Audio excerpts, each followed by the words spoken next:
TV 한나입니다. 오늘은 제가 또 오랜만에 안중근 의사 이야기를 가지고 왔습니다. 사실 지금까지 안중근 의사 사형 선고일, 순국일, 그리고 10월 26일 의거일까지 제가 안중근 의사에 관련해서는 또 남들 못지않게 방송을 많이 했었거든요.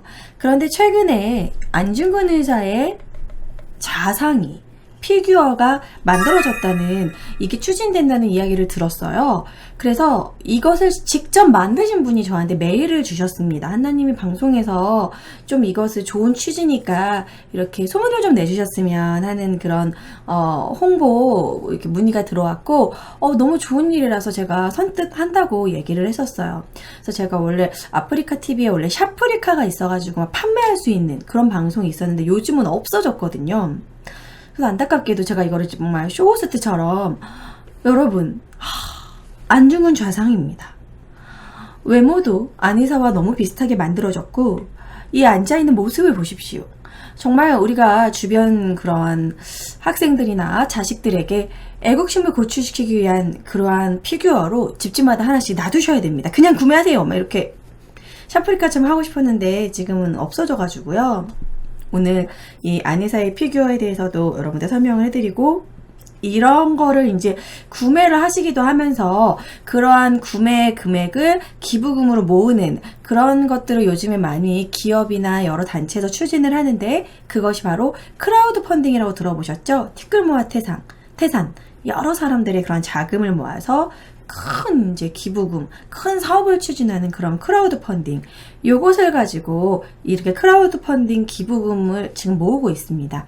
그래서 안중근 의사 기념사업회에 전액 기부가 되는 내용인데요. 일단은 안중근 의사의 이슈, 이런 그런 이야기, 그런 걸 하기 전에 먼저 요걸 보여드리도록 할게요. 이제 이걸 구매하시면은 이런 소책자가 같이 올 겁니다. 우리의 잃어버린 영웅 도마 안중근 의사. 왜 잃어버린 영웅이라고 했을까요? 아무래도 안중근 의사의 아직 유해가 아직 우리나라로 돌아오지 않았기 때문에, 그 유해가 도대체 어디에 묻혀 있는지 모르기 때문에 잃어버린 영웅이라고 표현한 것 같습니다. 일본 제국주의를 저격하다. 잠시만요. 깔끔하게 다시 딸게요.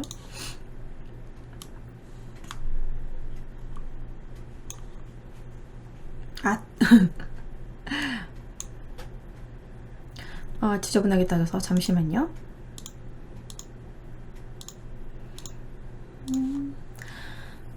자, 안중근 의사가 바로 하얼빈역에서 이토 히로부미를 총으로 사살했다는 사건은 여러분들 아실 겁니다. 10월 26일에.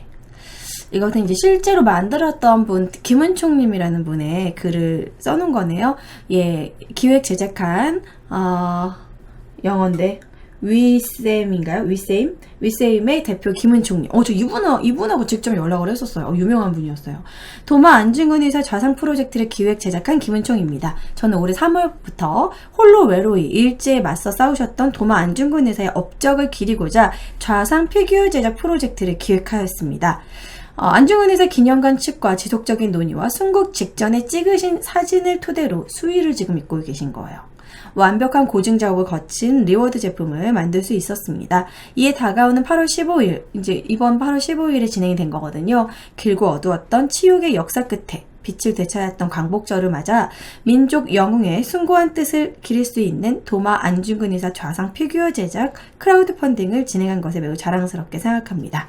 이번 크라우드 펀딩을 통해 모금된 금액 중 제작 비용을, 이것을 만드는 제작 비용을 제외한 수익의 전체를, 일부를 안중근 의사 기념관과 안중근 의사 유해찾기 프로젝트에 기부할 예정입니다. 너무나 좋은 곳에 쓰이고 있어요. 또한 기부금을 제외한 남은 금액은 추후 다른 독립운동가의 피규어 제작에 사용할 계획입니다. 본 프로젝트가 우리의 손으로 잊혀져 가던 민족 영웅들의 명예와 국민들의 역사적 정체성을 바로 세우는 계기가 되기를 꿈꾸어봅니다. 도마 안중근 의사 좌상은 이러한 위대한 발걸음의 첫 시작입니다. 너무 좋은 일을 하시는 것 같아요. 제가 이 뒤에 살짝 보이겠지만 소녀상 피규어도 있거든요. 일본 애들이 소녀상 막 없애자 난리를 치죠 막. 오히려 그런 거를 우리가 대항해서 집집마다 이 평화의 소녀상, 위안부 관련 소녀상을 우리가 집에다 놓는다던가, 그리고 안의사도 사실 우리가 유해를 아직도 못 찾고 있잖아요. 잊으면 안 되거든요. 이렇게 잊혀져 가버리면은 결국 끝까지 그 유해를 우리가 찾지 못하는 거예요. 근데 거기가 지금 리순감옥 근처이고 그쪽에 이제 새로운 아파트가 막 개발되고 있고 거기 아파트가 지어져 버리면 영영 찾지 못할 수도 있거든요. 그래서 그런 이제 한중이 한국과 중국이 손을 잡고 유해 발굴 사업도 열심히 추진을 해야 되고 그러한 취지로 우리가 이러한 좌상을 집집마다 이렇게 놔두고 이렇게 좀 전시할 수 있고 안중근 의사의 그러한 독립 정신에 대해서 다시 한번 생각해 볼 수 있는 계기가 됐으면 해서 저도 이 사업에 이제 같이 여러분들한테 홍보를 맡기로 했습니다. 뭐 도마 안중근 의사는 누구든지 유명한 아시는 분이죠. 그래서 이런 구국의 별이자 평화의 횃불이었던 도마 안중근 의사 좌상을 통해 현 시대를 살아가는 국민들의 역사의식을 다시 한번 깨우치고 우리의 약간 무뎌져 있었던 애국심을 고취시킬 수 있는 계기를 만들려고 한다고 이렇게 안중근 의사 연보도 이렇게 있네요. 요거는 제가 이따가 안중근 의사 일대기를 얘기할 때 한 번 더 보여드리도록 하지요. 책자에 대한 내용을 잠시 보여드렸어요. 이렇게 요만하게 피규어가 있습니다. 정말 잘 만들어졌고요. 이제 딱 놓는 받침까지 이렇게 해가지고 예, 제가 이제 어저께 택배로 받았어요.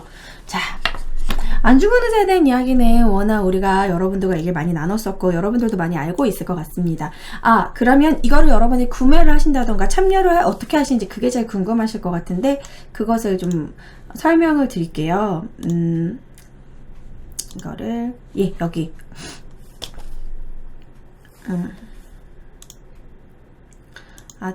이게 이상하게 돼버렸다. 잠시만요.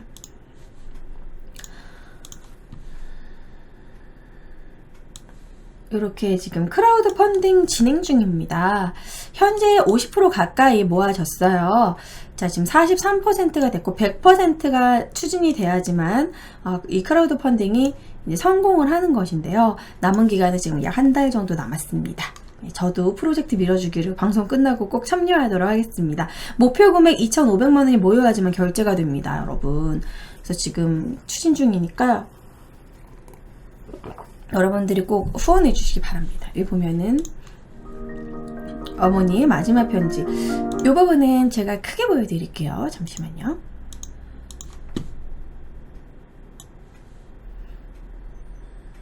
자, 지금 김은총 님도 방송을 보고 계실 거예요, 여러분. 그래서 이거는 저작권에 문제없는 영상이니까 크게 보여드릴게요.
도마 안중근 의사에 관련된 영상이 이렇게 있고요.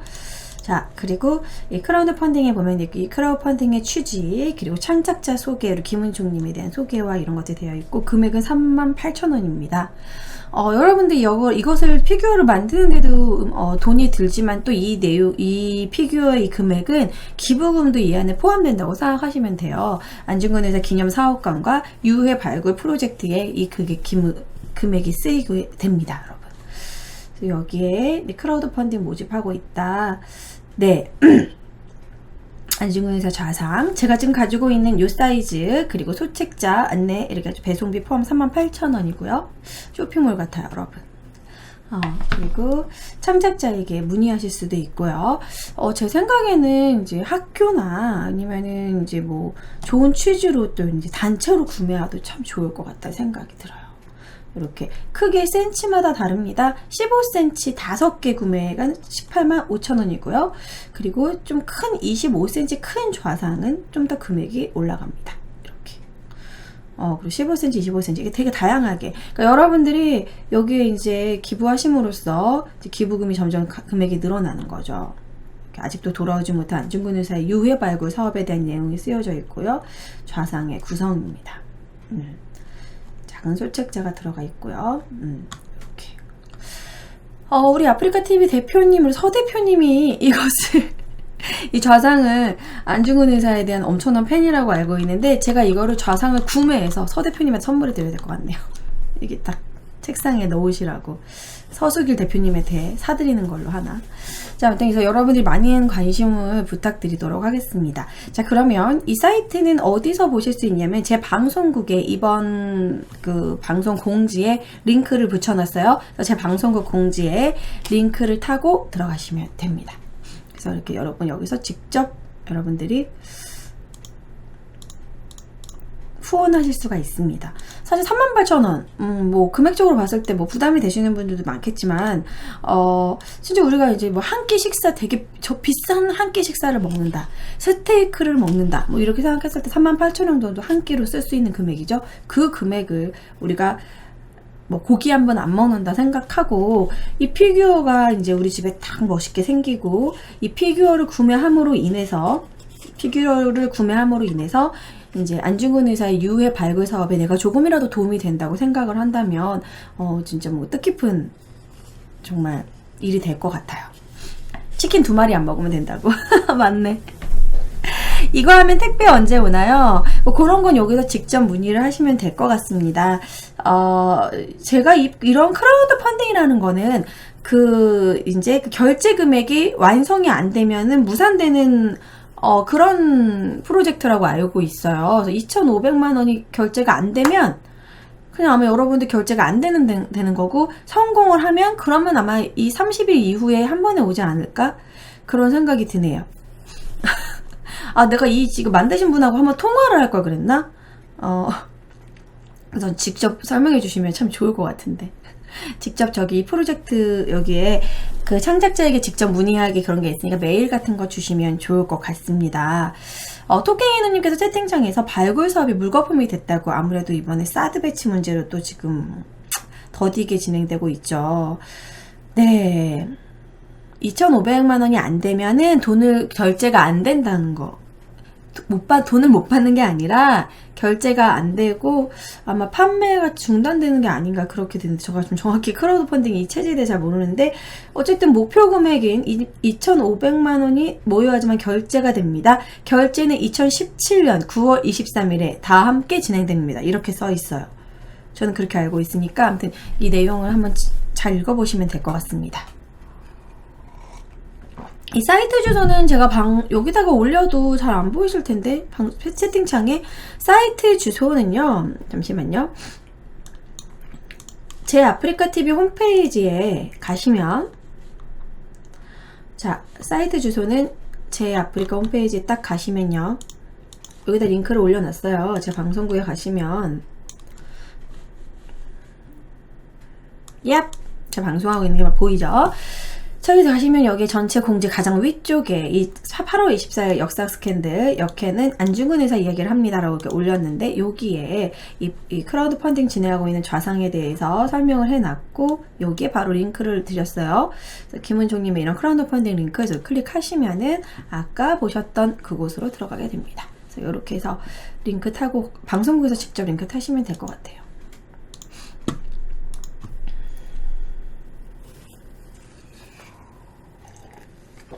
여러분들이 안중근 의사에 대해서 조금이라도 관심이 있으시다면 그 정말 숭고한 죽음에 여러분들 우리가 조금이라도 양심적으로 찔리고 미안한 마음이 있다면, 그리고 유해 발굴 사업에 꼭 큰 도움이 되고 싶다는 마음이 있으시다면 꼭 한 개씩 구매하시면 좋을 것 같네요. 저는 구매해서 서수길 대표님에게 선물해 드리도록 하겠습니다.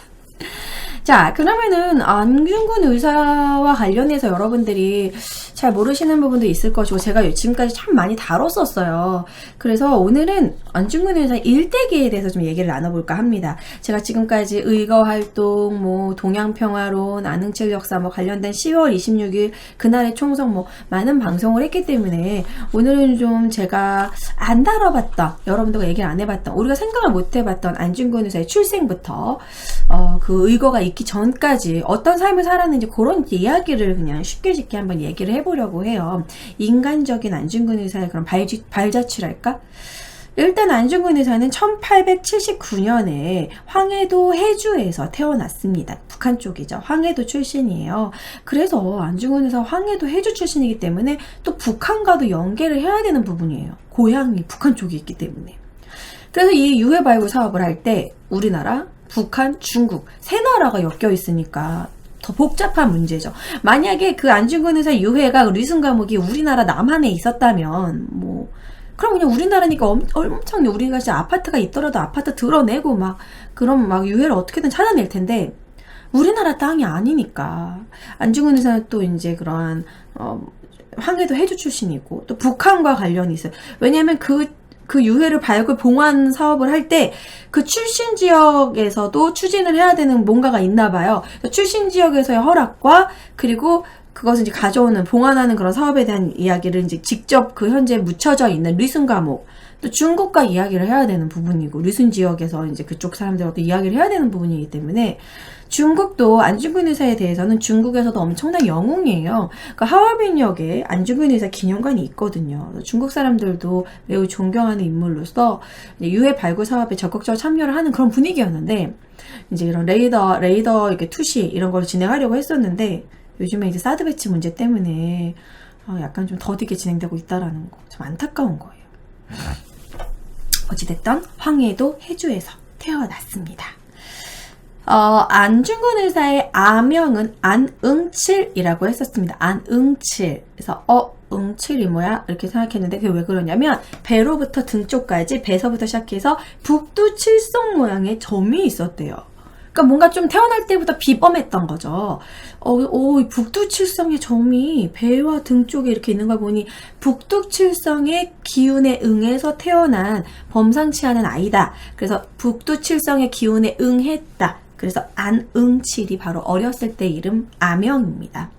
그래서 안응칠이 원래 이제 이름이었고요. 그리고 우리가 도마 안중근이라고 부르는 이유는 그 도마는 안중근 의사가 천주교 신자였고 세례명이 토마스였어요. 그래서 토마스 안중근.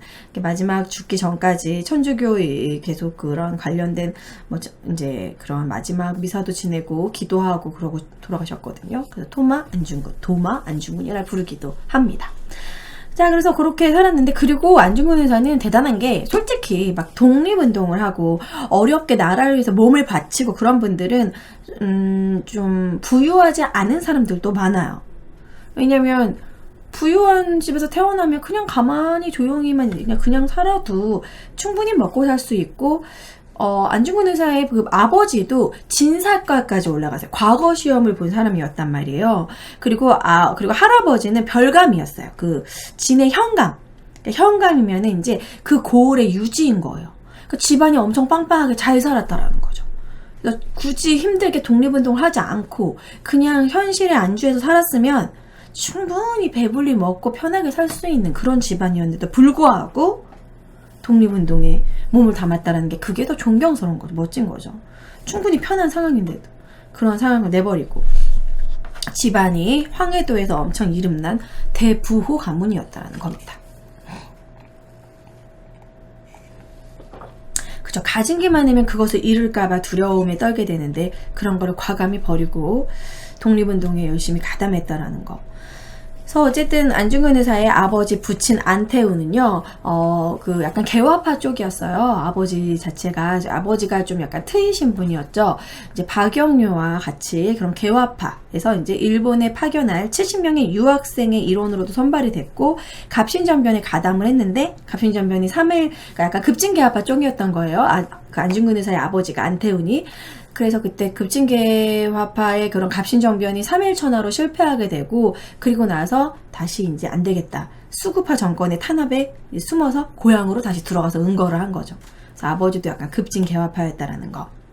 자, 그래서 이제 해주를 떠나서 이제 그러한 일가를 다 거느리고 청계동 쪽으로 이사를 가고요.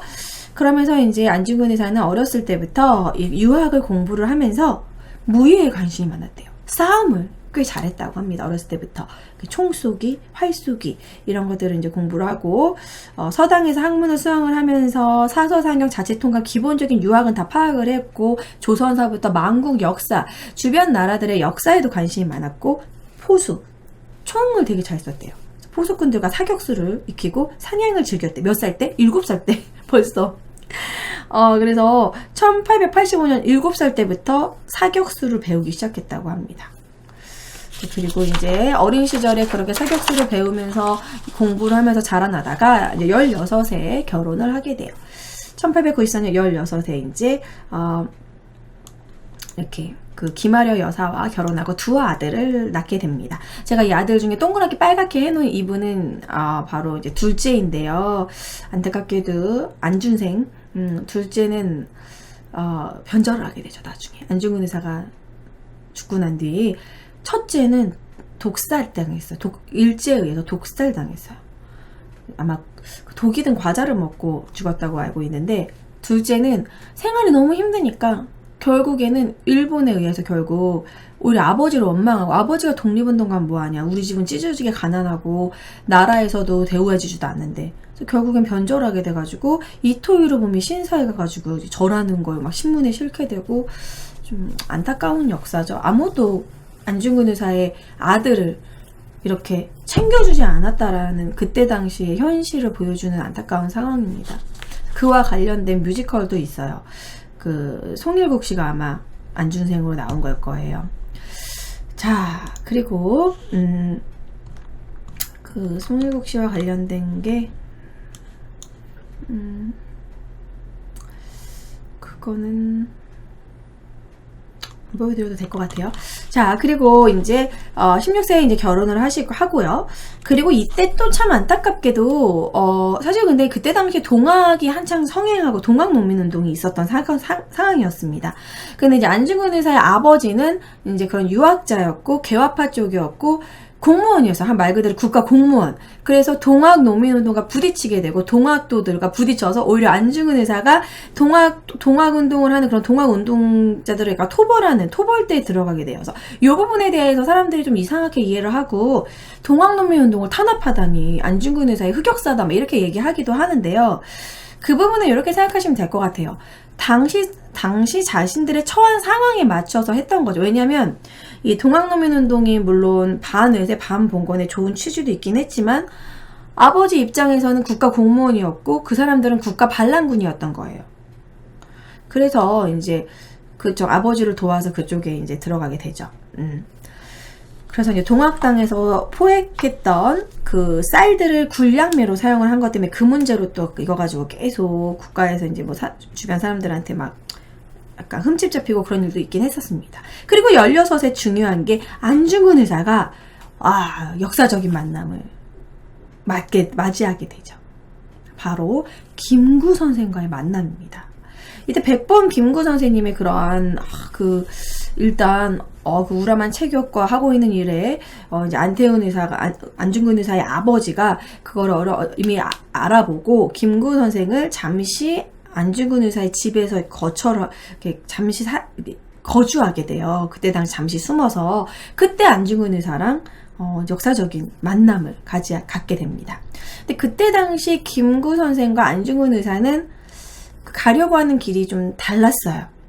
김구 선생님은 이제 그때 당시에는 이제 상하이 임시정부를 만들고 임정을 만들고 뭐 그런 식의 이제 그런 방향이었다면 안중근 의사는 의병 쪽이었습니다. 오히려 독립에 대한 좀 일단 그런 좀 약간 방향이 달랐기 때문에 이때 만약에 좀 같이 만약에 힘을 합쳤으면 어땠을까? 또 이런 저는 그런 생각도 하게 되네요.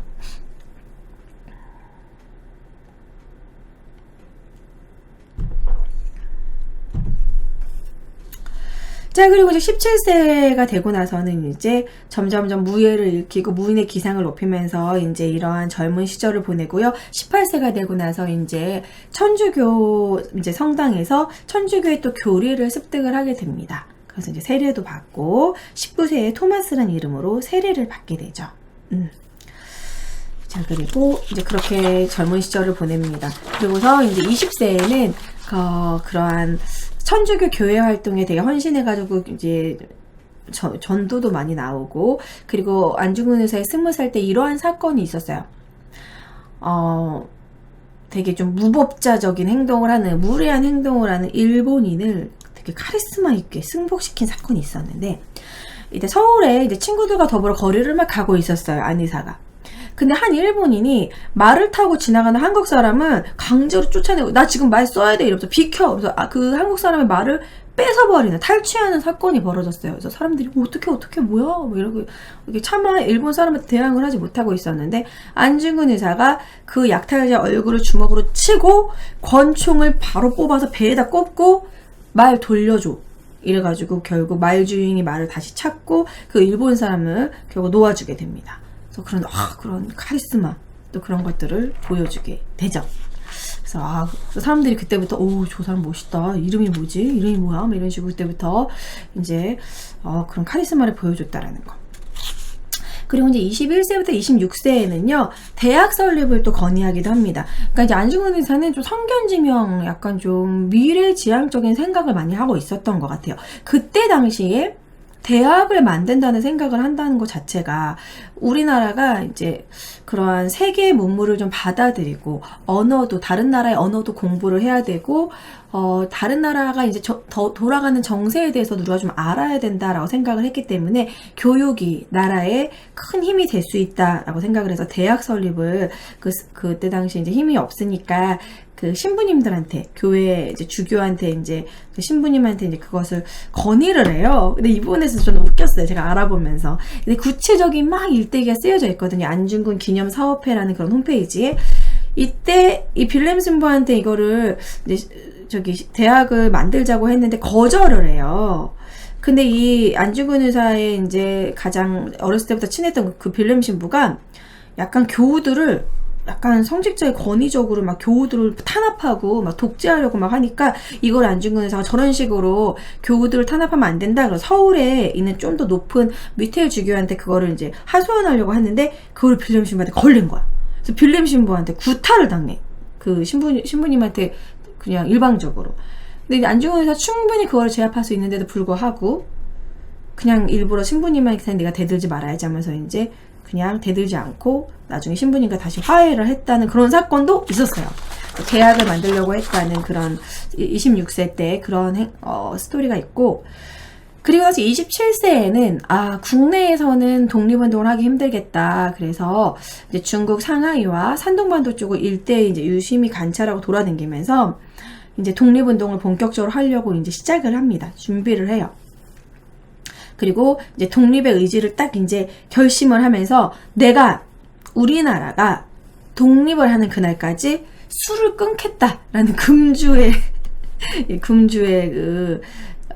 선언을 하셨다고 합니다. 대단하대. 금주라니. 저는 어제도 제가 좀 술을 마셔가지고 지금 컨디션이 안 좋은데. 자, 그리고 그 뒤로 이제 도니학교, 삼음학교, 서우학회 이런 식으로 학교를 많이 건립을 하는 쪽에 이제 28세부터 일을 열심히 학교를 많이 건립을 하게 돼요. 자, 그리고 나서 이제 29세에서는 이제 국제보상운동에, 우리나라 이제 독립운동과 관련해서 국제보상운동에 참여하게 됩니다. 국제보상운동은 우리가 예전에 근현대사에서도 배운 내용인데, 일본이 우리나라를 이제 슬슬 식민지화 하면서 우리나라에 철도도 만들어주고, 막 건물도 만들고, 하수도도 재정비하고, 막, 일본이 막 호남평야 쪽에 저수지 만들어 놓은 것도 기똥차게 잘 만들어 놨어요. 그래서 이것이, 대단하다. 일본은, 우리한테 이렇게 좋은 건축물을 만들어주고 이런 하수도 시설을 만들다니 너무 고맙다 라고 생각한다면 공짜로 해줬어야죠. 공짜가 아니라 다 차관, 다 빚이야. 아니 우리가 해달라고도 안 했는데 우리 너네들 조선에 근대화를 해서 우리가 이렇게 해주는 거야 이러면서 다 빚으로 돌려. 그러면서 우리나라가 너무 빚더미에 앉아서 그런 식으로 우리가 빚을 못 갚아서 우리가 일본에 넘어가게끔 그런 식으로 우리나라 경제적으로 장악을 해버린 거예요. 일본이 우리나라에 이렇게 만들어 놓은 걸 보면은요, 진짜 잘 만들었어요. 건물 하나도. 왜 그랬을까요?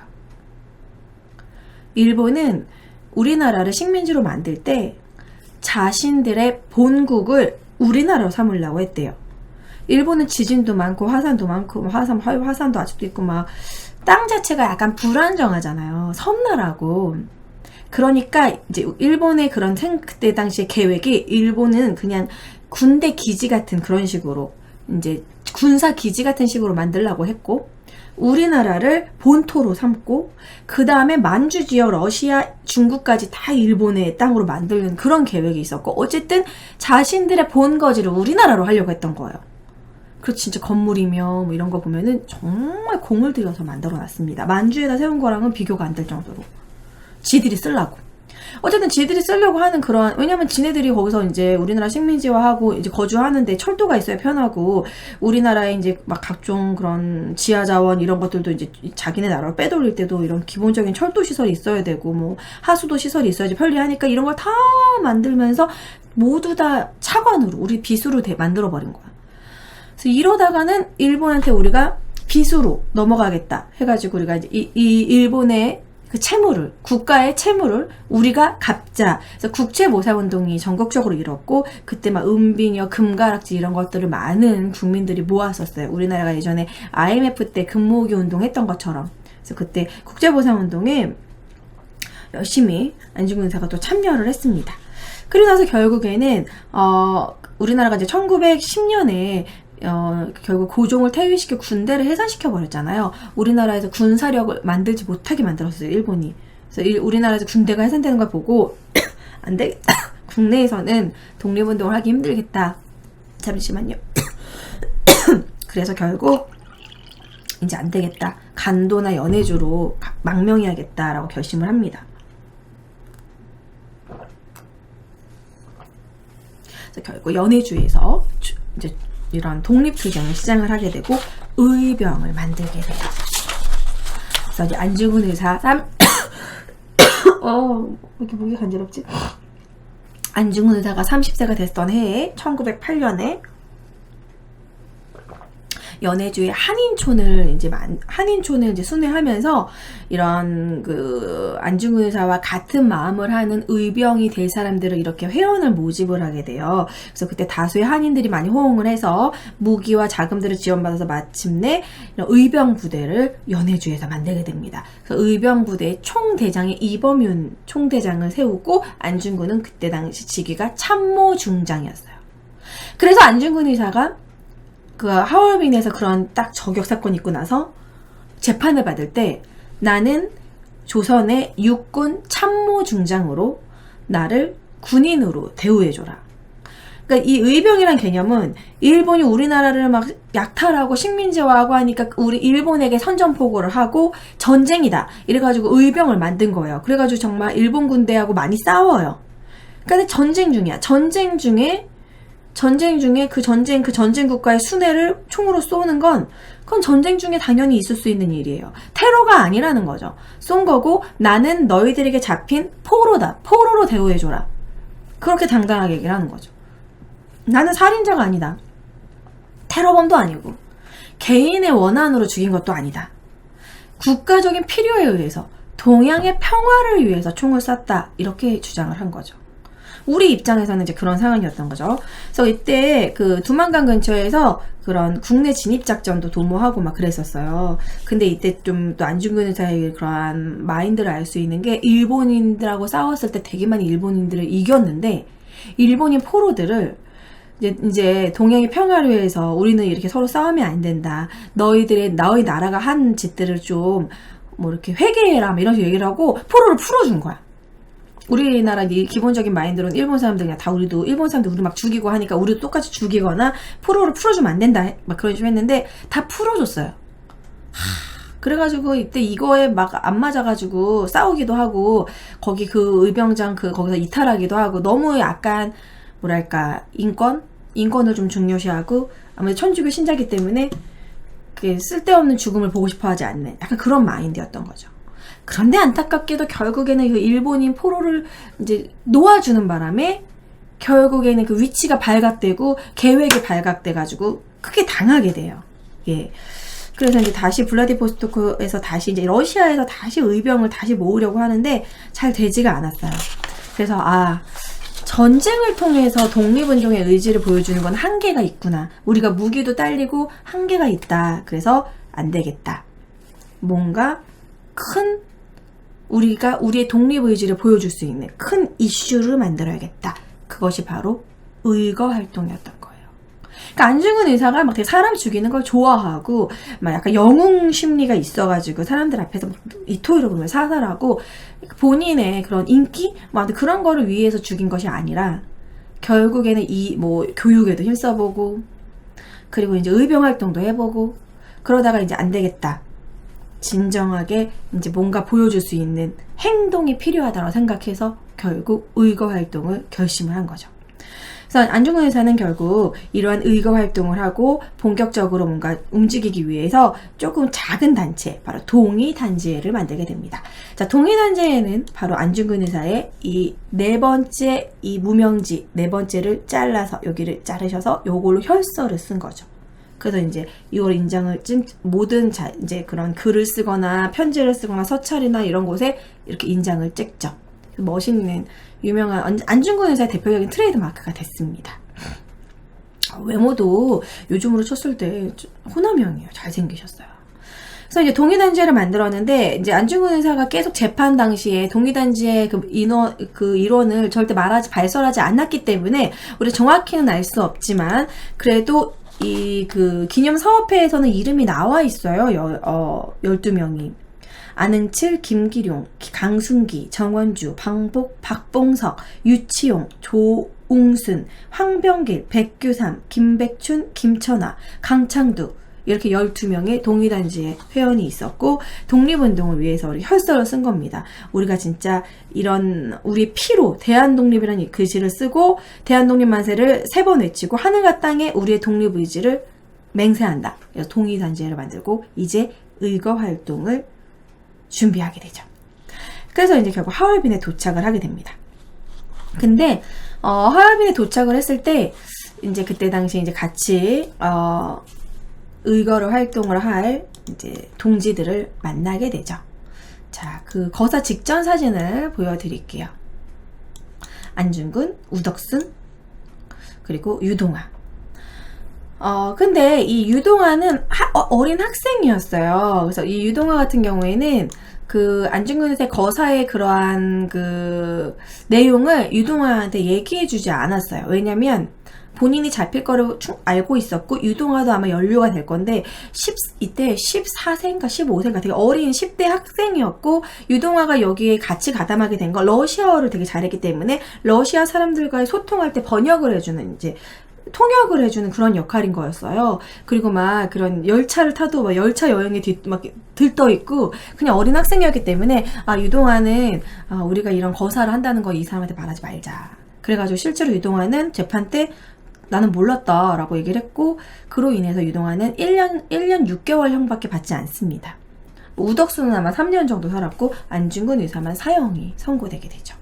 거사 직전에 이렇게 동지를 만나고 그리고 여기 이때 당시 거사와 이제 가담했던 그런 사람들 안중근, 우덕순, 유동아, 조도선 이렇게 모이게 됩니다. 근데 이때도 참 이게 어떻게 하면 실패할 수 있었던 작전이었던 게 처음에는 체가구에서 이제 그 준비를 했었어요. 잠시만요. 체가구역을 내가 그거를 지도를 따놨는데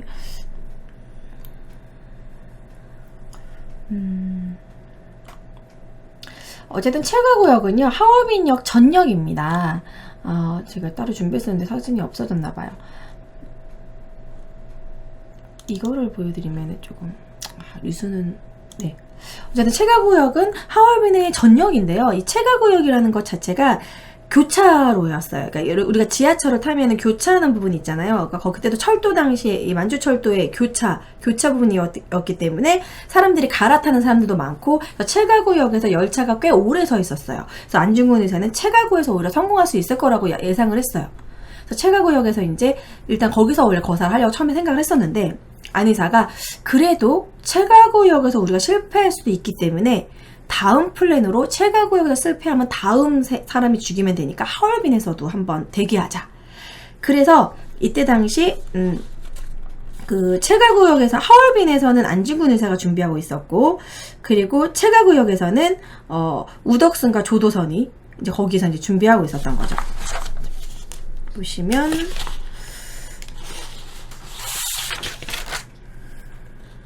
그래서 우덕순과 조도순은 그 체가구역의 지하에 약간 그 사람들 대합심을 지하실 문이 있었는데, 그날 당시 안타깝게도 갑자기 막 그 체가구역에서 이제 막 그런 검열이 심해지고 막 그런 경계가, 러시아 헌병 경계가 강화된 거예요.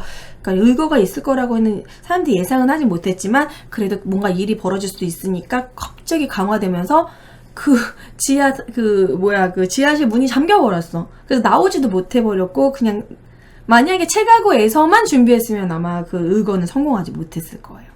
근데 이제 하얼빈역에는 안중근 의사가 있었기 때문에 이제 하얼빈역에서 이제 바로 이토 요루부미가 잠시 내려서 거기에 있는 이제 그런 코코체포프 코코체포프 그 러시아 사람 정확한 이름이 코코프체프, 러시아어 너무 어려워요. 코코프체프. 네, 이렇게 어렵니 이름이. 이름 부를 때마다 어려울 것 같아요. 입이 쥐날 것 같아요. 코코프체프의 안내를 받아서 열차에 내려가지고 거기에 있는 러시아 의장들을 사열하고 이제 경례 이렇게 받아주고, 그리고 이제 그때 딱 지나가는데 안중근 의사는 이토 요루부미의 얼굴을 알지 못했습니다.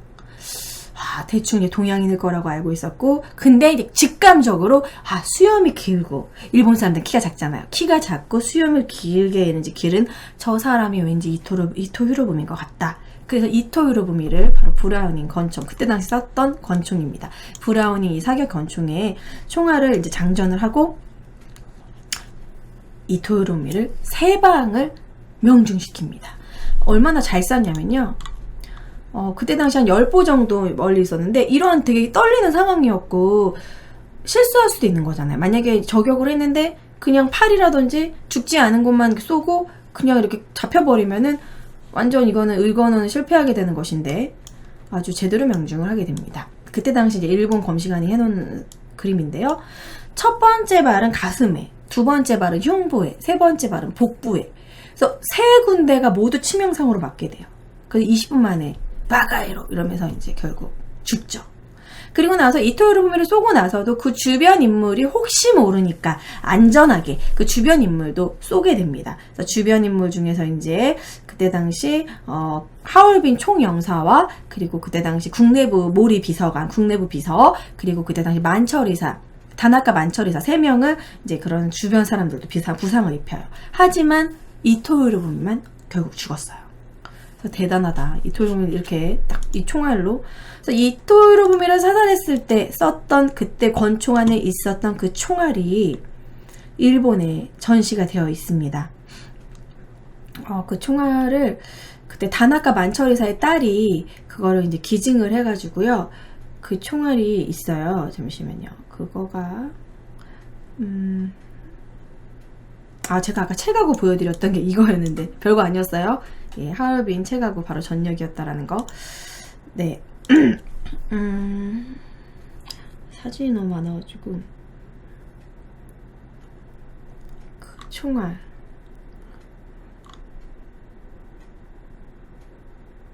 안 보이네. 어쨌든 그 총알을 보면, 여기 있다! 찾았어요. 기사 원문인데요. 이 안중근 의사의 이 총알을 보면 이게 기사가 이렇게 있는데, 총알의 앞쪽에 이렇게 십자가 모양으로 이렇게 파놨어요, 일부러. 그래서 그것이 이제 천주교 신자였기 때문에 십자가를 파놨다는 얘기도 있고, 요거를 십자가 모양으로 팜으로써 그 총알의 납성분이 파 있으니까 그 안에 원래 총알이 겉에는 약간 코팅되어 있고 안쪽에 납성분이, 그 납성분이 몸에 퍼져서 더 쉽게 죽을 수 있도록 일부러 이제 몸속에 이제 그런 총알의 납성분을 빠르게 유출하기 위해서 치명상을 입히려는 의도였던 것으로 전해진다고 합니다. 이렇게 십자가 모양으로 파는 그 총알이 지금 일본에 전시되어, 일본 국회에 전시되어 있어요. 하지만 그 내용에 뭐 안중근 의사에 대한 내용은 없고, 그냥 한국 젊은이한테 이토 요루부미가 희생됐다 뭐 이런 식으로. 근데 이건 우리가 가져가야 되는 거 아닌가요? 우리 총알인데, 그쵸? 우리 유물이라고 저는 생각해요. 뭐 본인들이 그 총알을 맞아가지고 이토 요루부미가 죽었기 때문에 그렇기도 하지만, 이 총알의 진정한 주인은 누구냐고 한다면 우리 거거든요. 갖고 왔으면 좋겠어요. 예. 우리 겁니다. 그래서 아무튼 그리고 아직도 우리에게 자랑스러운 것이고 우리가 전시해야 되는 게 맞는 것 같다고 이렇게 문화재 환수위원회도 이렇게 얘기를 하고 있고요. 일본이 아직도 안중근 의사를 테러범으로 단순한 진짜 암살자로 생각을 하고 있는데 그것이 아니라는 것에 대한 내용도 제가 좀 더 얘기를 해보도록 할게요. 자, 그래서 안중근 의사는 그 자리에서 바로 총알을 쏘고 꼬레야 우라 꼬레야 우라, 이게 이제 러시아어로 대한민국 만세, 이거를 3번 외치고 당당하게 잡힙니다. 사실 그때 와 하고 군중이 뭐 정신이 없고 조용히 싹 빨리 피하면 되거든요. 그냥 도망갔어도 됐어요. 왜냐면 정신없는 상황이었기 때문에 워낙 사람들 군중들이 많이 몰려있는 상황이었고, 그런데도 일부러 나를 잡아라 그래서 당당하게 이렇게 만세를 외치고 결국 러시아 경찰한테 체포됩니다. 근데 그때 당시 거기에 위치가 러시아였기 때문에 사실 여러분 재판을 제3국가였잖아요. 제3국가에서 일본 사람을 죽인 거기 때문에 그 재판 자체를 사실 러시아에서 받아야 되는 게 맞는 건데, 일본이 자기네들이 조금 더 좀 터치할 수 있는, 쉽게 막 좌지우지할 수 있는 일부러 하얼빈에서 엄청나게 먼 리순으로 데려와요. 그냥 하얼빈에 재판하면 될 것을 겁나 멀거든요, 여러분. 그때 당시엔 비행기도 뭐 아니고 다 열차로. 하얼빈이 이쪽이고요. 하얼빈에서 엄청 많이 한 2-3일 정도 철도를 타야지만 리순으로 갈 수 있습니다. 그래서 리순이 겁나 먼 곳이에요. 하지만 리순 지역이 그때 당시 일본의 세력권 안에 있는 곳이었고 자신네들에게 좀 더 유리한 곳이었기 때문에 여기서 재판을 하게 돼요. 리순 감옥 여기로 오게 됩니다. 그리고 이 리순이 이제 위치가요, 우리나라 그리고 중국, 러시아의 약간 어떻게 보면 중간 정도의 항구이기 때문에 오히려 이 리순 감옥에 갇혀 있으면서 안중근 의사는 이 리순이 위치적으로도 좋고 이곳에다가 동양평화의 그러한 단체, 그러한 기관을 리순에다가 만들고 동양평화를 위해서 노력을 해야 된다 하면서 동양평화론이라는 책도 만들게 돼요. 동양평화론이 이야기가 나온 김에 하는 얘기인데 정말 대단한 되게 앞서가는 내용이었습니다. 동양평화론이요. 그 내용이 딱 보여드릴 거고 제가 그냥 프린트한 거에서 읽어드릴게요. 그게 아이디어가 그 EU랑 비슷해요. 유럽연합하고 비슷합니다. 자, 안중근의 동양평화론에 5가지의 주장을 하고 있었는데요. 읽어드릴게요. 첫째, 리순을 한국 청나라, 그러니까 중국 한청일 3국이 공동으로 관리하는 군항으로 만들고 각국에 이곳에 대표를 파견하여 동양평화회의를 조직해야 한다. 둘째, 이 부분이 진짜 대단해요. 원활한 금융을 위해 3국이 공동은행을 만들고 공용화폐를 발행해야 한다. 이거 EU에서 하는 거잖아요, 여러분. 유로화. 그 유럽 사람들이 하는 이 생각을 벌써 이때부터 했다라는 거야. 정말 똑똑한 사람이죠. 동양평화론. 그리고 셋째, 3국의 공동군대를 편성하고 이들에게 2개국 이상의 어학을 가르치면 서로 우방으로 생각하게 되고 형제관념도 높아질 것이다. 우리가 일어를 공부하고 중국어를 공부하면 중국 사람들과 대화를 나눌 수가 있게 되고 형제애가 생긴다. 그러니까 안중근 의사의 이 총성은, 이 의거 활동은 일본하고 싸우자라고 하는 것이 아니라 한국과 중국과 일본이 같이 가기 위해서는 서로 손을 잡아야 하고 이 평화를 위해서 결국은 쌌다라는 거죠. 일본이 이때 당시에 평화롭게 서로 하나가 되는 것이 아니라 자기네들이 강압적으로 식민지로 만들려고 하고 있었잖아요. 우리나라와 중국과 러시아까지. 그래서 여기서 멈춰야 한다. 한중일은 손을 잡아야 한다. 이것을 주장하기 위해서 그런 의거를 한 거죠. 평화주의자예요, 안중근 의사는. 자, 그리고 네 번째, 한국과 청국 두 나라는 일본의 지도 아래 상공업의 발전을 도모할 필요가 있다. 그러니까 일본이 어느 정도 상공업적으로는 훨씬 발전했다라는 거는 안에서도 인정을 한 거고, 한국과 중국이 일본 지도 아래 우리가 상공업을 좀 발전시켜야 된다. 이걸 주장을 했고, 뭐 5번째는 이제 그 로마 교황을 방문해서 협력을 받고, 이제 그러한 우리도 천주교에 대해서 좀 천주교를 믿을 수 있게 좀 허용해줘야 된다, 뭐 이런 내용이고요. 근데 여기서 이 공동은행과 공동화폐, 그리고 공동군대, 이러한 아이디어는 요즘 현대에서 진짜 그런 그 유럽의 EU, 그리고 이제 공동군대를 만드는 유엔군, 이런 것들을 지금 하고 있잖아요, 우리나라에서. 그래서 정말 되게 미래지향적인, 선구자적인 그러한 생각을 하고 있었다라는 거. 대단하다. 근데 동양평화론을 마무리 주려고 했는데 그때 당시에 리순가목 그 형무소장에게 허락을 받았었어요. 원래 이거는 다 쓸 수 있게 나의 사형 집행일을 조금만 늦춰줘라. 안 죽겠다는 게 아니라 책을 좀 쓰고 싶다, 마지막으로. 처음에는 허락을 해줬는데 일본 쪽에서 무슨 말도 안 된다. 그냥 원래대로 원래 날짜에 집행해라. 왜냐면 사형을 집행을 하고 이 사형이라는 거를 난 거 자체가 사실 말이 안 되는 거거든요. 그래서 이제 빨리빨리 죽여버려야 된다. 그래가지고 그냥 결국 이 동양평화론은 미완의 작품으로 남게 돼요. 다 쓰지 못하고 죽게 됩니다. 그래서 여기 리순가목으로 결국에는 끌려가게 되죠. 그리고 이제 재판을 하는데 정말 희대의 재판이죠. 정말 희대의 재판. 그때 당시 재판이 세계적으로 엄청 이목이 집중된 재판이어가지고 원래는 작은 그냥 지방 그런 재판소에서 해야 되는 건데 사람들이 너무 방청객들이 너무 그걸 보러 온 사람들이 너무 많이 몰려가지고 되게 큰 재판장에서 하게 된다고 합니다. 안중근 의사의 그 재판의 내용은요, 오히려 그 재판관한테 또박또박 내가 이토를 쏜 이유를 또박또박 이야기를 하게 됩니다. 이 부분은 제가 그 뮤지컬 영웅에서 보여드리도록 할게요. 잠시만요. 크게 보죠. 이 죄를 15개의 죄를 조목조목 얘기를 해요. 자서전에서 명성황후를 시해한 죄, 고종황제를 폐위시킨 죄, 을사조약과 정미조약을 강제로 체결한 죄, 무고한 한국인들을 학살한 죄. 이토는 죽일 이유가 너무나 많았었던 거예요. 이거 얘기하고 있는데 쫓아내요. 너무 찔리니까.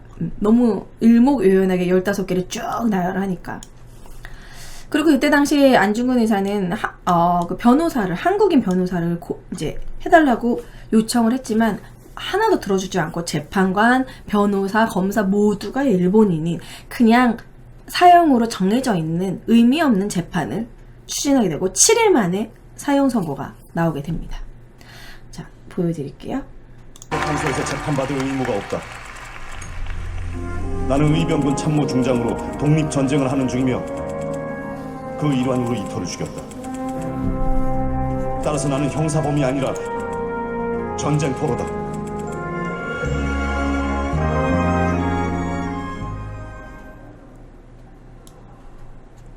조용!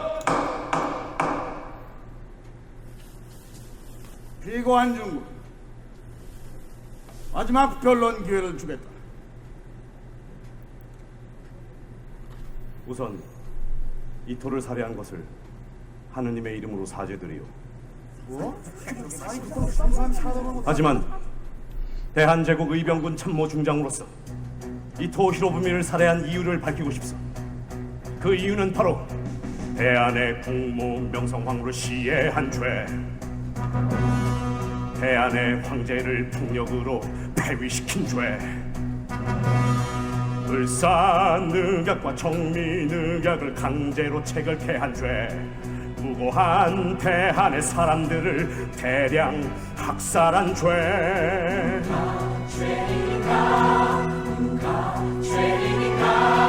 조선의 토지와 광산과 산림을 빼앗은 죄, 제1은행권 화폐를 강제로 사용케 한 죄, 보호를 핑계로 대한의 군대를 강제 무장해제시킨 죄, 교과서를 빼앗아 불태우고 교육을 방해한 죄.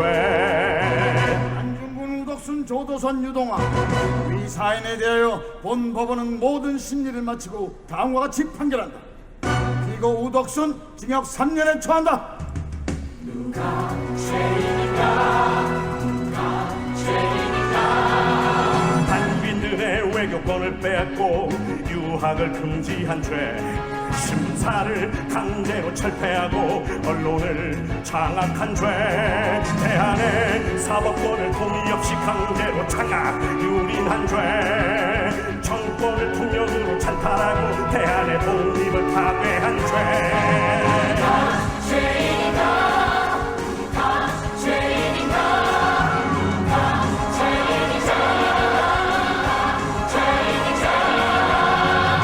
이거 조도선, 이거 유동아 각각 징역 1년 6개월에 처한다. 누가 죄인인가 누가 죄인인가 누가 죄인인가 누가 죄인인가. 대한 제국이 일본인의 보호를 받고자 원한다며 세계에 뻔뻔 쓰던 거짓말을 퍼뜨리며 세계인을 농락한 죄, 현재 대한이 태평도사한 것처럼 전황을 속이고 밖으로는 세계 사람들을 모두 속인 죄, 동양의 평화를 철저히 파괴한 전국노의 죄 때문이다. 누가 죄인인가 누가 죄인인가 누가 죄인인가 누가 죄인인가 누가 죄인인가 누가 죄인인가 누가 죄인인가 누가 죄인인가. 피고 안중근, 피고 안중근은 사형에 처한다. 와, 모두들 똑똑히 보시오. 조선의 국모 명성황후를 살해한 미우라는 무죄, 이토를 쏴 죽인 나는 사형. 대체 일본법은 왜 이리 엉망이란 말입니까? 한 나라의 국민으로 태어나 조국을 위해 죽는 것, 이것이 참된 영광이니 나 기꺼이 받아들이나. 네, 여기까지 볼게요. 여기 계신 모든 분들 저들의 네, 뮤지컬 영웅 꼭 봐야 될 것 같아요. 그래서 지금 여러분들이 그냥 하나하나 저 읽어드리면 재미가 없으니까 뮤지컬로 보여드렸습니다. 이렇게 이토요로 봄이의 죄악 15개 조가 조목조목 다 정말 죄. 누가 여기서 정말 이 나온 노래처럼 누가 죄인인가? 죄인을 안중근이 사살한 건데 도대체 누가 죄인인가? 예, 그래서 어쨌든 사형 선고일이 바로 2월 14일에 사형이 선고되었습니다. 그래서 우리가 2월 14일이 발렌타인데이로 우리가 흔히 알고 있는데 2월 14일은 안중근 사형 선고일이다. 우리가 좀 2월 14일의 억울함에 대해서 좀 알았으면 좋겠다 해서 제가 2월 14일은 안중근 사형 선고일이다 라고 제가 예전 3년 전에도 방송을 한 적이 있었고, 그때 저희가 방송에서 실시간 검색어에 안중근 올려달라고 해서 그게 실제로 네이버 실검에 올라간 적이 있었어요. 되게 이제 정말 너무 감동에 눈물이 난 적이 있었는데, 특히 또 안타깝게도 2월 14일을 발렌타인데이로 만들고 그때 초콜릿을 서로 나눠주게 하는 이 다스 초콜릿, 이 회사가 바로 모리나가 제가라는 거. 모리나가 제가는 일본의 제가 브랜드로 한국인들이 일본 여행 가면 꼭 가는 그런 캐러멜로 유명한 곳인데, 일본의 전투 식량을 지원했던 전범 기업 모리나가에서 만든 날이라는 거예요.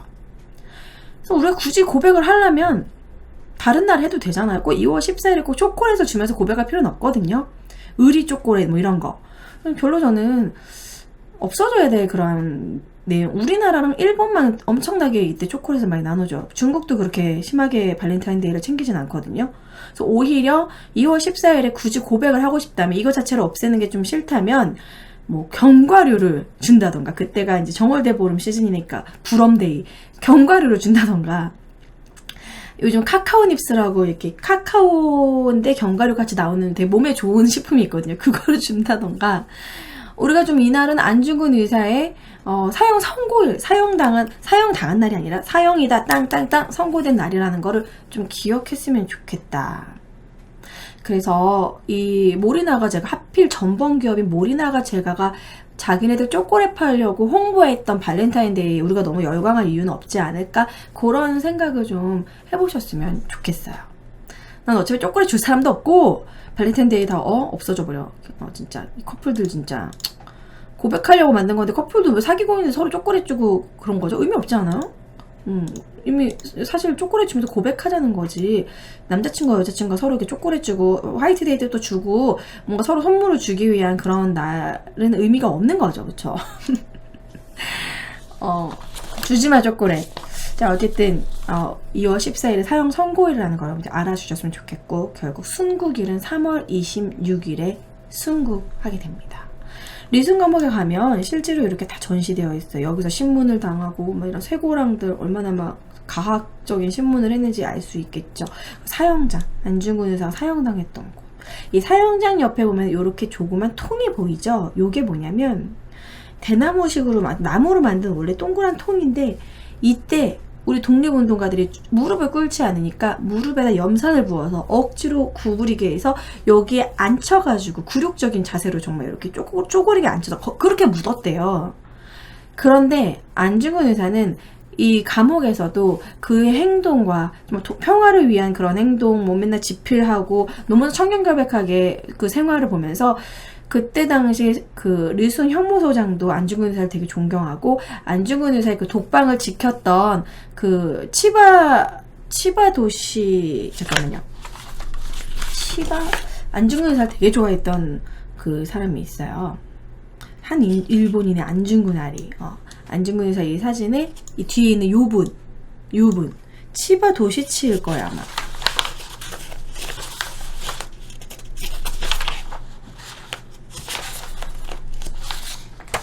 치바도시치 맞네요.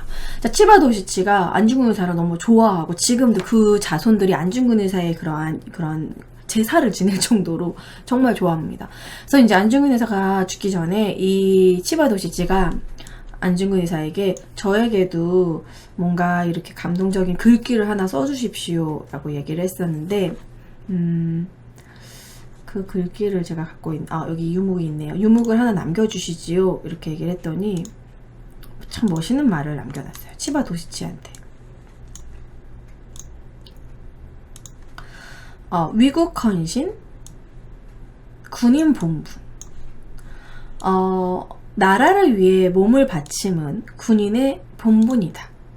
나는 우리나라를 위해서 몸을 바친 게 나도 육군 참모 중장으로서 나의 또 본분이고, 네가 나의 이제 군대, 너가 이제 이 감옥에서 나를 이렇게 가두고 있고, 네가 일본을 위해서 나라를 바치는 것도 너도 군인이기 때문에 너도 너의 본분이다. 너는 너의 본분을 그냥 하는 것 뿐이니까 나한테 더 이상 미안해하지 말아라. 이런 식으로 치바도시치한테 남겨준 거예요. 그래서 이거를 받고 막 눈물을 흘렸다고 하더라고요. 치바도시치가. 그러니까 죄의식이 막 이렇게 존경스러운 분을 내 손으로 사형장에 데려가야 되고 항상 간수로 지켜봐야 되고 그런 것에 대해서 되게 미안했는데, 그것 또한 너의 본분이다. 너는 너의 본분을 지켜라. 이렇게 멋있는 말을 남겨주고 결국 형장으로 출발하기 직전에 이 한 편의 글을 써줬다고 합니다. 아무튼 우리나라로서는 정말 안타까운 또 분을 잃은 거죠. 어린 나이에 만 31세. 자, 보면 또 이제 조마리 여사가 안중근 의사에게 직접 수의를 지어서 주면서 어머니가 그냥 죽으라고, 항소하지 말고 땀만 먹지 말고 죽으라고. 어머니도 참 멋있죠. 너는 모든 조선인의 공분을 짊어지고 있으니 멋있게 그냥 죽어라.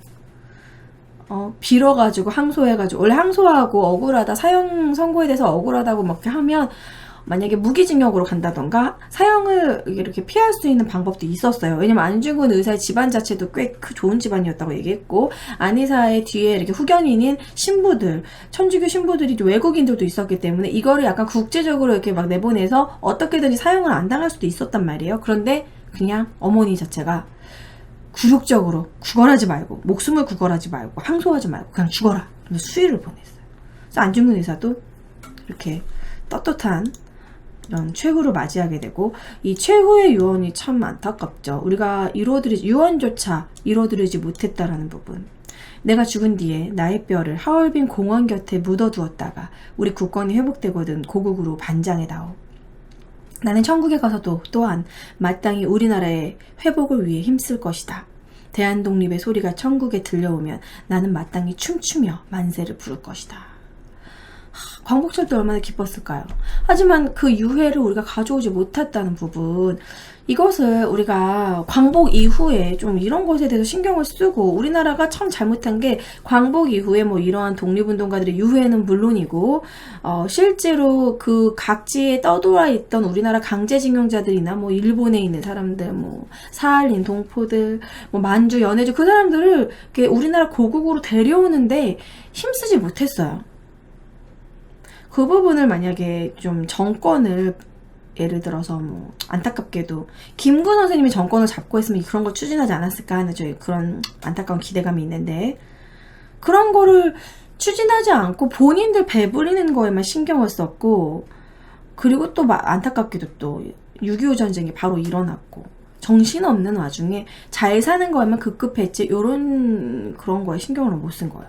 그래서 너무 뒤늦게, 너무나 뒤늦게 유해 발굴 사업을 늦게야 우리가 추진을 하게 됐고, 그 지역이 너무나 많이 변해 있었고, 많은 사람들의 증언을 듣고 이제 많이 이렇게 파보기도 하고 유해 발굴 사업을 추진했지만 아직도 못 찾았다라는 거, 참 안타까운 부분입니다. 유해 발굴, 이거는 꼭 이루어졌으면 해요. 유언이잖아요. 우리가 유언을 지키지 못하고 들어드리지 못했다는 부분에 우리는 참 미안해해야 된다고 생각을 합니다. 그래서 제가 예전에 방송을 했을 때 안중근 의사의 유해봉안 프로젝트가 가장 우리의 급선무고, 또한 안중근 의사를 추모할 수 있는 좀 다양한 프로젝트를 해야 되지 않을까, 이런 생각을 했었는데, 제일 첫 번째가 많은 사람들이 안중근 의사를 알 수 있도록 지폐에 등장시키는 거. 10만원권 지폐에는 꼭 안중근 의사를 쓰면 어떨까? 5만원 심사임당? 물론 약간 남녀 성비 때문에 쓴다는 거 뭐 그 부분은 좋지만 너무 조선에 국한되어 있어. 아니 5,000원은 율곡이, 5만원은 심사임당. 아니 무슨 가족이 뭐 이렇게 가족에서 2명이나, 별로 그렇게 나는 그런 조선시대 성리학에 대해서 그렇게 좋게 생각하지 않은 사람으로 별로 좋지 않은 것 같아요. 너무 우리나라 지폐가 조선에 국한되어 있어요. 좀 지폐를 한번 싹 바꿀 필요가 있는 것 같아요. 어떻게 이순신 장군이 100원입니까? 뭐 50원에 쌀, 막 10원에 다보탑? 좀 이거를 한번 싹 바꾸는 게 어떨까? 물론 그게 큰 돈이 들긴 하지만 언젠가는 한번 화폐를 한번 이렇게 좀 바꿀 필요가 있는 것 같아요. 이순신 장군이 100원이고 태계 이황이 1,000원이고 율곡이가 5,000원. 물론 율곡이가 정권을 잡아, 서인이 우리나라 정권을 잡아서 그런 건지, 세종대왕 10,000원은 조금, 세종대왕 10,000원 빼고는 저는 좀 화폐에 그거 좀 아쉬운 점이 많아요. 특히 5만원의 심사임당. 좀 그때 당시 유관순 의사를 쓰자고 많이 얘기가 나오곤 했었는데, 그 뭐랄까 지고지순한 여자 어머니, 모성애, 약간 그러한 약간 좀 심사임당의 그런 스타일이 지고지순한 엄마, 현명한 엄마, 뭐 이런 식으로 너무 모성애를 강조하고, 좀 여자는 그렇게 좀 현명하고 지혜롭고 얌전하고 막 그런 식으로 좀 쓰지 않았나, 좀 약간 그래요. 아쉬워요. 그래서 5만원에는 어쨌든 채택이 안 됐기 때문에 꼭 10만원권 지폐가 이제 나온다고 하는데, 10만원권 지폐에는 꼭 안중근 의사를 얼굴을 볼 수 있었으면 좋겠습니다. 안중근 의사 딱 앞면에 하고, 뭐 뒷면에는 대동여지도 이렇게 한다던가. 아무튼 그렇게 우리나라, 그래도 또 너무 조선에 국한되어 있네. 근현대사 인물로, 독립운동과 관련된 인물로, 뭐 안중근 의사라던가, 그 뒷면에는 뭐 누가 있을까요? 독립운동가 중에 뭐 김구 선생님을 넣는다던가, 아니면은 뭐 윤봉길 의사를 넣는다던가, 윤봉길 의사, 이봉창 의사의 그런 웃는 모습, 아무튼 그렇게 좀 했으면 좋겠어요. 근현대사 인물도 꼭 보고 싶습니다. 화폐에서. 그게 저희 첫 번째 그 안중근 의사 추모 프로젝트 중에 대표적인 거고요. 그리고 지금 이렇게 제가 초반에 말씀드렸던 이런 피규어, 좌상을 만드는 이러한 일도 안중근 의사 추모 프로젝트에 참 좋은 일인 것 같아요. 우리가 이제 건물 앞에 뭐 아무튼 이렇게 뭐 의정부 쪽인가에도 안중근 의사의 동상이 좀 세워진다고 하는데, 그런 것도 좋지만 집집마다 우리가 이런 것들을 가지고 있고, 이런 애국 정신의 이런 안중근 의사의 그런 독립운동에 대한 애국심에 대해서 우리가 한 번 더 고취할 수 있는 그러한 또 하나의 또 우리의 행동이 될 수 있기 때문에, 아까도 말씀드렸지만 저희 방송국에 링크가 있고요. 제가 첫 번째 올린 공지에 링크가 있고, 그리고 제가 한 번 더 보여드릴게요. 지금 크라우드 펀딩을 진행 중인데, 자, 제 방송국에 가보시면 여러분들이 관심 있는 분들은 지금 빨리 들어가셔서 즐겨찾기, 이 페이지를 즐겨찾기 해주시고 꼭 한 번씩 여러분들의 후원을 부탁드리도록 하겠습니다. 38,000원. 뭐 적은 금액은 아니지만 또 큰 금액도 아니에요. 여러분들이 한번 마음 먹으면 충분히 도와줄 수 있는 금액이라고 생각합니다. 저한테 별풍선 380개 안 쏴주셔도 되니까 여기다가 후원해 주시기 바랍니다. 여기 이제 첫 번째 공지에 가시면 이 피규어와 관련된 크라우드 펀딩 내용이 있고, 여기 링크, 파란색 링크가 있는데 여기를 클릭하면 이렇게 안중근 의사 일본 제국주의를 저격하다. 그래서 김은총 씨가 지금 이렇게 실제로 이거 만들고 있고, 지금 현재 1,087만 8천원이 모아져 있습니다. 저도 방송이 끝나면 프로젝트 밀어주기 클릭해서 저도 요거를 하나 구매를 할 거고요. 또 저는 하나 있지만 하나 구매를 할 거고, 여기 구매 금액들, 좌상 5개 뭐 이런 식으로 여러 가지 이제 다양하게 여러분들이 기부할 수 있는 금액에 맞춰서 여러분들이 밀어줄 수가 있어요. 그래서 한번 읽어보시고, 이 좌상을 구매하신 금액은 이 좌상을 제작하는 데 쓰인 금액을 제외한 모든 금액이 안중근 의사의 유해 봉안 사업과 그리고 안중근 의사 기념관에 기부될 예정입니다. 좋은 곳에 쓰일 거니까요. 여러분들이 많이 참여해 주셨으면 좋겠어요. 네, 이런 것도. 그리고 또 앞으로 이게 첫 시작으로 앞으로 이런 역사 인물들의 이러한 좌상을 계속 만드실 거라고 합니다. 위인들의. 그래서 너무 좋은 일을 하시니까요. 여러분들이 페이스북이나 인스타에 저도 좀 퍼뜨릴 거지만 여러분들 30일 남았거든요. 여러분들도 좀 많이 공유해 주시고 링크 복사해서 많이 퍼뜨려 주시면 더욱더 좋을 것 같네요. 제가 직접 보니까요. 정말 닮았어요. 외모가. 네. 외모도 닮으셨고, 이 굳게 담은 입술, 이 굳은 결이, 외모도 잘 만드셨고, 앙 담은 입술, 수의를 입고 있는 모습. 자, 그리고 손가락. 손가락이 좀 아쉬운데요? 손가락이 하이라이트인데 그 동이단지의 그 손가락을 표현하신 건가? 예, 그 부분은 조금 정확히 모르겠지만 그 부분이 좀 전 아쉽습니다. 김은중님 보고 계시죠? 손가락, 네. 자, 아무튼 잘 만들었어요. 정말 정교하게. 와, 이런 거 어떻게 만드는 거야? 주물에다 이렇게 붓는 거겠죠? 그쵸? 손재주가 있으신 분들은 또 이런 식으로 애국을 하실 수 있습니다. 여러분들 많이 구매해 주시고 지금 바로 밀어주기 클릭하세요. 네.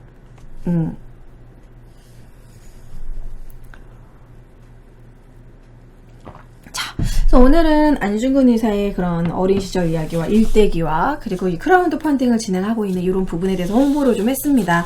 여러분들 제가 무슨 이쪽에 뭐 따로 돈을 받고 홍보하는 그런 것도 아니고요. 정말 자발적으로 이제 홍보하는 거고, 여러분들이 정말 많이 사주셨으면 좋겠습니다. 기부가 되는 부분이고, 이분이 이걸로 본인이 더욱더 돈을 벌고 그런 부분이 아니라 전액 기부되는 안중근 의사 기념사업회와 유골 봉안 사업에 쓰이는 너무나 좋은 취지이기 때문에 여러분들이 꼭 참여해 주시고 관심을 가져주시고 많이 퍼뜨려 주셨으면 좋겠어요. 목표 금액 2,500만 원이 꼭 채워질 수 있도록 여러분들이 많은 관심 부탁드립니다. 지금 유튜브를 보시고 있는 분들도 여기에 들어가셔서 제 유튜브에다가도 유튜브 내용에다가 밑에 링크를 넣어 드릴 거예요. 그래서 링크 클릭하시고 꼭 들어가 보시고 관심이 있으신 분들은 이 프로젝트 밀어주기에 30일 남았으니 많이 참여해 주시고요. 인터넷에 네이버에도 안중근 의사 좌상 안중근 의상 좌상 프로젝트 이렇게 검색해도 아마 나올 겁니다. 그래서 블로그나 여기저기 담아있는 부분이 많으니까 그것을 통해서도 가셔도 돼요. 아무튼 오늘 끝까지 방송 봐주신 분들 감사하고요. 이 마지막으로 끝까지 꼭 이건 꼭 사야 해. 여러분들 여러분이 수익이 정말 좋은 곳에, 특히 안중근 의사 유골 봉안 사업은 진짜 제가 죽기 전에 꼭 보고 싶거든요. 그래서 우리나라로 꼭 가져와서 정말 효창공원에서 제가 효창공원 맞나요? 잠깐만. 맞나요?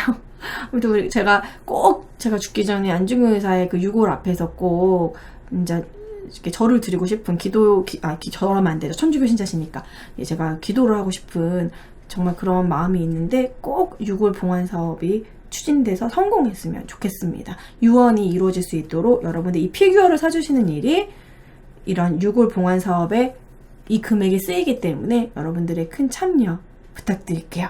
안중근 의사 좌상 제작 프로젝트 샵 이렇게 해가지고 해시태그 넣어서 많이 퍼뜨려 주시기 바랍니다. 자, 오늘 방송은 여기까지 하도록 하고요. 그리고 네, 다음 시간에도 역사 스캔들 알차고 재밌는 주제로 찾아뵙도록 하겠습니다.